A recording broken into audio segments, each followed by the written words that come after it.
यहां पर इस जगत को ही सत्य मान बैठे, जो कि सत्य है नहीं। इस शरीर को ही आत्मा मानने लग गए। ये शरीर यद्यपि नाशवान है, आत्मा को ही शरीर मानने लग गए, और जो सामने दिख रहा है उसी को प्रत्यक्ष मान रहे हैं। ऐसे नास्तिक बुद्धि के लोग अपने वास्तविकता को भूल करके कहीं अन्य ही चक्रों में लंपट होकर के अपना जीवन बेकार कर रहे हैं।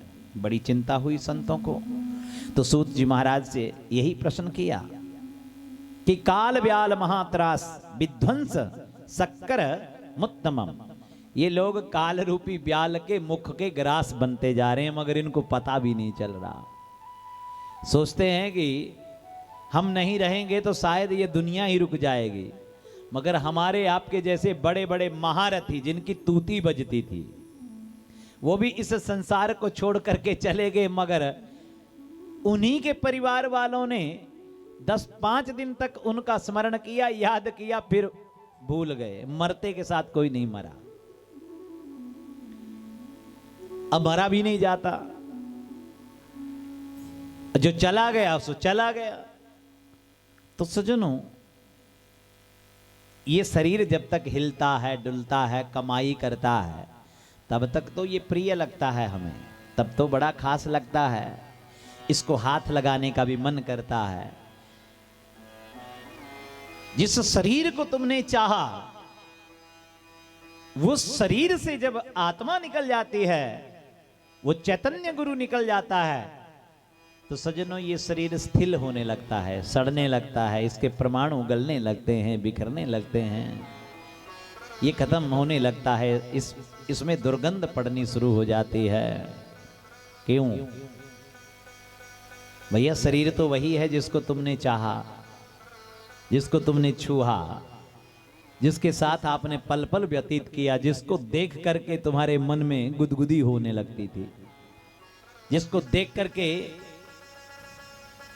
मुखमंडल प्रसन्नता से खिल उठता था। शरीर तो वही है, ना चौड़ा हुआ, ना लंबा हुआ, ना मोटा हुआ, ना पतला हुआ। जिस शरीर को तुमने चाहा वो शरीर तो वही पड़ा है, मगर फिर क्यों उसको हाथ लगाने से भय लगता है? क्यों वो पराया हो जाता है? क्यों वो पराया लगने लगता है? और अब तो डॉक्टर भी कहते हैं कि 6 घंटे से ज्यादा शरीर को रखोगे तो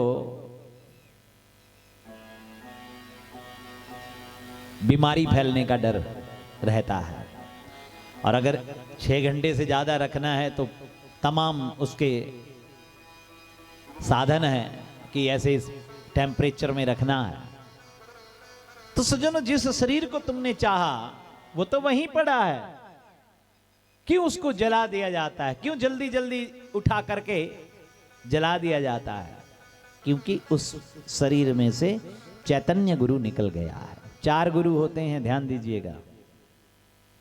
शिव पुराण सुनने का अधिकारी कौन? ऐसा नहीं, देखिए आज तो कलयुग में शिव पुराण सब जगह ही सुलभ हो रहा है, मगर शिव पुराण सुना तो सब लोगों ने, आज तक सुनते आए, मगर कल्याण किसका हुआ? बोले शिव पुराण सुनने का अधिकारी कौन? बोले जिसके मन में जो कथा सुनाने वाला है उसके प्रति गुरुत्व का भाव हो, गुरु रूप में उसको देखे। 4 गुरु होते हैं, चैतन्य गुरु, श्रवण गुरु, शिक्षा गुरु और दीक्षा गुरु। कितने गुरु होते हैं?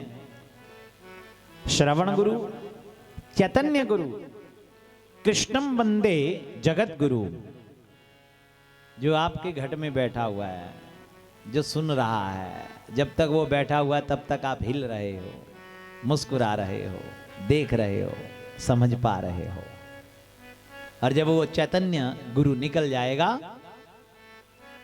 तो ये शरीर बेकार हो जाएगा।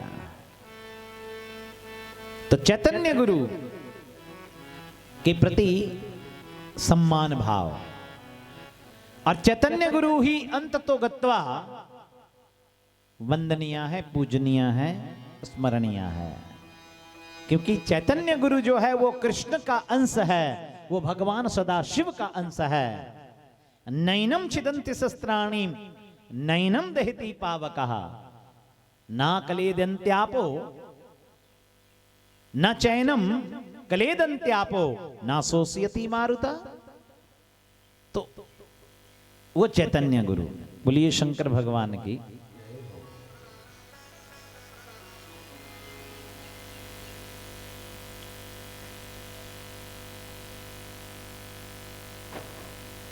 तो